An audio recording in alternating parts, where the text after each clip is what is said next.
Olá, meu nome é Everton da Silva e neste vídeo vou falar sobre o Cadastro Territorial Multifinalitário, estruturação e relações institucionais.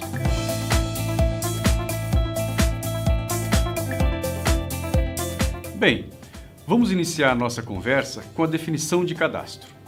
Conforme preconizado pela Federação Internacional de Geômetras, o cadastro é um sistema de informação baseado na parcela, que contém o registro de direitos, obrigações e interesses sobre a terra. Normalmente inclui uma descrição geométrica das mesmas, unida a outros registros que descrevem a natureza dos interesses da propriedade ou domínio, bem como o valor da parcela e das construções que existem sobre ela. Segundo as diretrizes para o Cadastro Territorial Multifinalitário do Ministério das Cidades do Brasil, cadastro é o inventário territorial oficial e sistemático do município e será embasado no levantamento dos limites de cada parcela, que recebe uma identificação numérica inequívoca. Então, como podemos perceber, três aspectos ficam bem marcados nestas definições: os aspectos físicos, jurídicos e econômicos. Os aspectos físicos são relacionados à descrição e definição da parcela, com os demais componentes que estão associados a ela, como construções e infraestrutura, por exemplo. Os jurídicos, por meio da relação do homem com um pedaço específico de terra, onde interesses, deveres e obrigações são erigidos desta relação. E, por fim, os aspectos econômicos, que surgem da importância que tem a propriedade imobiliária para a sociedade e do apoio ao financiamento da cidade que o patrimônio imobiliário pode dar através dos tributos sobre os imóveis. Ao observarmos a imagem de uma determinada cidade, vemos que o ambiente construído é formado por um tecido muito complexo. São inúmeros imóveis com tamanhos e características distintas, diferentes usos que se estabelecem nestes imóveis e que, por sua vez, relacionam-se com a infraestrutura e serviços disponibilizados ao longo do sistema viário. Toda esta complexidade precisa de um aparato legal que ordene da melhor forma possível o desenvolvimento urbano e dê segurança jurídica às relações que se estabelecem entre o homem e o ambiente construído. Neste sentido, podemos perceber que o cadastro é um importante mecanismo de abstração da realidade configurada pelo ambiente construído e que pode assegurar ao administrador público condições adequadas para a gestão do território. Por outra parte, são inúmeras instituições que fundamentam suas atividades no território, como, por exemplo, o registro de imóveis, as concessionárias de serviços públicos, transporte coletivo, entre outros. Deste modo, se conseguirmos estabelecer o cadastro para ser utilizado nas diversas ações administrativas e que avance para além das fronteiras da gestão municipal, servindo a outras instituições, estaremos atribuindo ao cadastro o caráter multifinalitário. Para isso, é fundamental estabelecer alianças internas e externas à administração, o que depende de uma coerente estruturação do cadastro. Estruturação esta que envolve dados, pessoas e procedimentos apoiados por tecnologia. Passamos, então, a tratar de alguns cuidados que devemos tomar para esta estruturação, que deve considerar os seguintes componentes: sustentabilidade do cadastro, dinamicidade do ambiente construído, heterogeneidade, adequabilidade, representatividade e espacialidade. Vamos agora entender por que devemos guiar a estruturação do cadastro por estes componentes. A sustentabilidade do cadastro está estreitamente relacionada com a atualização de seus dados e com a sua publicidade, ou seja, um cadastro só terá validade se seus dados estiverem representando a realidade e se estes dados puderem ser utilizados por todos os usuários que têm suas atividades relacionadas ao território. Podemos afirmar que há certa sinergia entre atualização e publicidade. Se tivermos dados atualizados, teremos usuários interessados. Se tivermos usuários do cadastro, estes poderão contribuir para a sua atualização. Nesta sinergia, fica evidenciada a importância dos relacionamentos institucionais, que tendem a induzir um maior uso do cadastro e a criarem usuários preocupados com a sua atualização. Pois bem, um cadastro que, como vimos na sua definição, é um sistema de informação, não mantém sua eficiência se trabalhos de manutenção não forem realizados. Todo sistema precisa de manutenção. E com a evolução tecnológica, é inevitável buscar aprimoramentos que venham a contribuir para manter o cadastro atualizado e ampliar o rol de utilidades que podemos derivar dele. Ou seja, o gestor público que não se preocupar com a sustentabilidade do cadastro verá sua finalidade reduzida à tentativa de cumprir com as obrigações impostas pela Lei de Responsabilidade Fiscal. Digo tentar porque, muito provavelmente, este cadastro produzirá uma arrecadação aquém do que poderia ter. E isto, em outras palavras, significa abrir mão de receita. Além disso, os dados não servirão a outras finalidades por estarem desatualizados, o que na prática tem levado à criação de cadastros paralelos que não irão se comunicar e que gerarão mais custos para a administração e para a sociedade. O ambiente construído tende a ser muito dinâmico, sobretudo em cidades com mercado imobiliário mais ativo, onde vamos nos deparar em maior grau com transmissões de imóveis, ou seja, mudança de domínio, expropriações por interesse público, parcelamento do solo, loteamentos, desmembramentos e unificações para atender às demandas da sociedade, novas edificações ou alterações em edificações existentes, e até mesmo demolições, e mudanças de uso nestas edificações. O cadastro deve contar com procedimentos que assegurem o acompanhamento dessa dinâmica, sob pena de tornar-se rapidamente desatualizado e desvalorizado. Estes procedimentos passam pela colaboração de diferentes áreas da administração que atuam em processos que propõem alterações no ambiente construído, mas também podem ser beneficiados por alianças institucionais, como, por exemplo, com o registro de imóveis e concessionárias de serviços públicos. Como já mencionado anteriormente, o ambiente construído é muito heterogêneo. As parcelas são de tamanhos variados e composições no tecido urbano que asseguram características que podem distinguir muito umas das outras. Sobre estas parcelas são assentadas edificações de diferentes tipos, como casas, apartamentos, galpões, entre outros, e que, por sua vez, são de diferentes materiais construtivos e de dimensões diversas, que conformam padrões construtivos distintos. Cada uma destas edificações pode ter usos diferenciados, como residencial, comercial e industrial, e isso torna os imóveis singulares. Esta heterogeneidade deve ser considerada na modelagem de um sistema cadastral, de modo que as diferentes finalidades venham a ser suportadas pelo cadastro, como a tributação, o planejamento, obras, entre outras.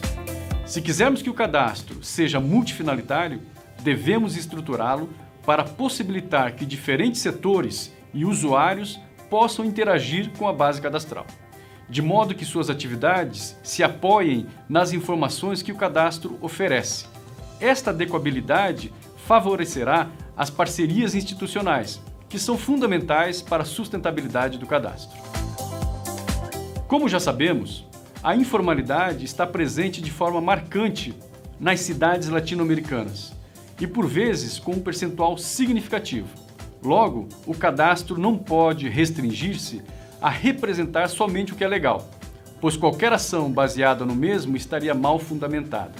O cadastro tem que prever em sua base a possibilidade de conter dados de todos os tipos de imóveis, formais e informais. Com a tecnologia que temos hoje disponível, é factível fazer conviver no cadastro a cidade legal e a cidade real. o que potencializa seu uso e embasa com propriedade as ações de planejamento, avaliação, tributação, entre outras. É comum, em muitos cadastros, desprezar-se a informalidade. Porém, em muitos casos, ocorre a prestação de serviços por parte do poder público, que atua nestas situações sem o devido conhecimento da realidade. Ou seja, fechando os olhos para o que pode vir a ser no futuro um problema. Para finalizar esta passagem pelos componentes que devemos considerar na estruturação do cadastro, vamos tratar da localização, informação que é de extrema importância para todas as atividades voltadas à gestão territorial. Localização que influi no planejamento da ocupação, na prestação de serviços pelo poder público, na acessibilidade e na mobilidade e também na valorização imobiliária. Enfim, vemos que é primordial termos os imóveis medidos e vinculados a um sistema de referência, de modo a obter-se a representação cartográfica dos mesmos. Neste processo, um dos elementos que deve compor o cadastro é a rede de referência cadastral. Ela é formada por pares de pontos adequadamente localizados na área envolvida ou administrada pelo cadastro e amarrada ao Sistema Geodésico Nacional. Vimos os marcos ou pontos da rede e um exemplo de monografia que descreve as características de um determinado ponto. O que é essencial, no entanto, é a definição de que toda modificação no tecido urbano deva ser referenciada a esta rede de marcos, com o fim de manter o cadastro atualizado. É importante lembrar que toda representação espacial ou cartográfica deve ser guiada pela infraestrutura de dados espaciais, o que vai garantir que mapas de municípios vizinhos se comuniquem, possibilitando planejamentos e ações regionais. Quando observamos os cadastros administrados pelos municípios, vemos fortemente marcado o viés fiscal, onde o cadastro é tratado como uma mera tabela ou conjunto de tabelas em um sistema de tributação, sem muitas vezes contar com a representação espacial e servindo somente às atividades fiscais do município. Nestes sistemas, prioriza-se a atualização dos dados alfanuméricos em detrimento da componente espacial do cadastro. Por estarem focados na tributação, embora isto seja importante para o município, pois gera receita, os relacionamentos com outras áreas da administração ficam esquecidos, ou então não se estabelece prioridade ao atendimento de usuários externos à Fazenda Municipal. Este cenário remete à necessidade de se elevar a importância do cadastro na administração, pelo fato de que ele contém informações estratégicas que atendem a muitas demandas da gestão territorial. Com este norte, a própria função fiscal sairia fortalecida, já que uma estrutura maior estaria voltada para a atualização dos dados.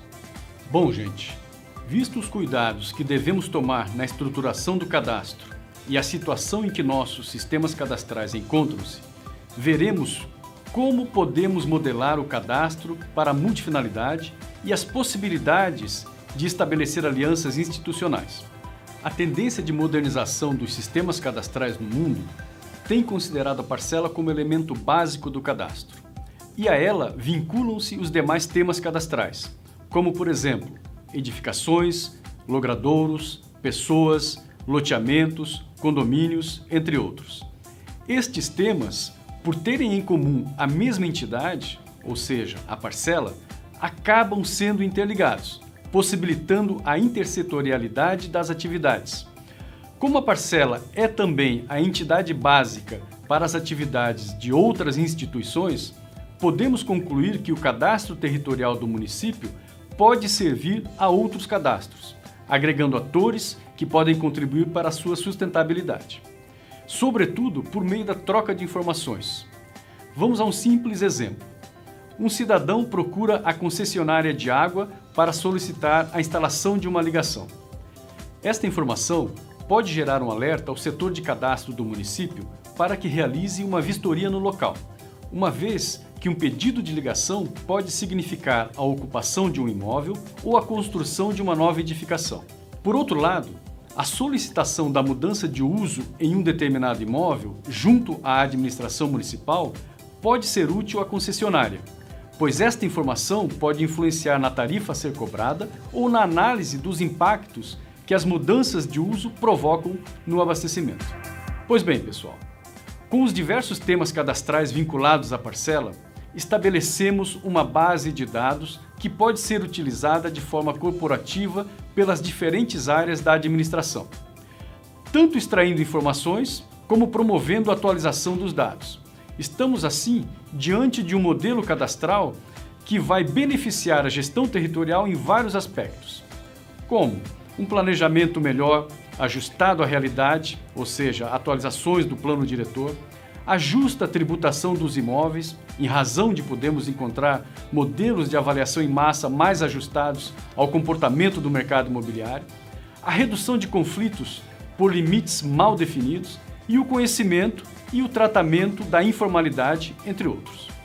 Entrando agora nas considerações finais, destaco que a potencialização do cadastro como mecanismo de apoio à gestão territorial, que procuramos até o momento enfatizar, passa necessariamente por sua regulamentação. Assim como os planos diretores devem ser regulamentados, o cadastro, que tem forte relação com o plano diretor, também deve ter seus elementos estruturais definidos legalmente. Evidentemente que este processo deve ser guiado por uma orientação nacional, que assegure um padrão a ser implementado em todos os municípios. E estes, por sua vez, devem ajustar suas peculiaridades para que a regulamentação seja mais efetiva. Sabe-se que esta regulamentação implica procedimentos que dependem de profissionais qualificados para manter o cadastro em bom nível. Questões como precisão, por exemplo, são pontos críticos em um cadastro e carecem de um quadro técnico capacitado para certificar os dados que vão ingressar na base cadastral. Quadro técnico que nem todos os municípios podem contar, sobretudo os pequenos municípios que se encontram afastados dos centros de informação e com poucos recursos para administrar todas as demandas. Ou seja, há necessidade de formar profissionais. Mas há também que se pensar em estratégias que possam transpor deficiências como esta. As associações de municípios e as universidades, com um quadro qualificado, podem ser saídas para os pequenos municípios. Por fim, a conscientização dos gestores quanto à importância do cadastro para a sociedade é primordial. Afinal, a tomada de decisão passa pelos prefeitos. Caros amigos, procuramos nesta aula demonstrar como estruturar um cadastro para elevar sua importância na administração do território e que a busca por parcerias é fundamental para alcançarmos a sua multifinalidade. Trata-se de um desafio importante e que deve ser enfrentado por nossos municípios. Vamos colocar o cadastro no patamar que ele merece e que a sociedade precisa. Um abraço e bom trabalho!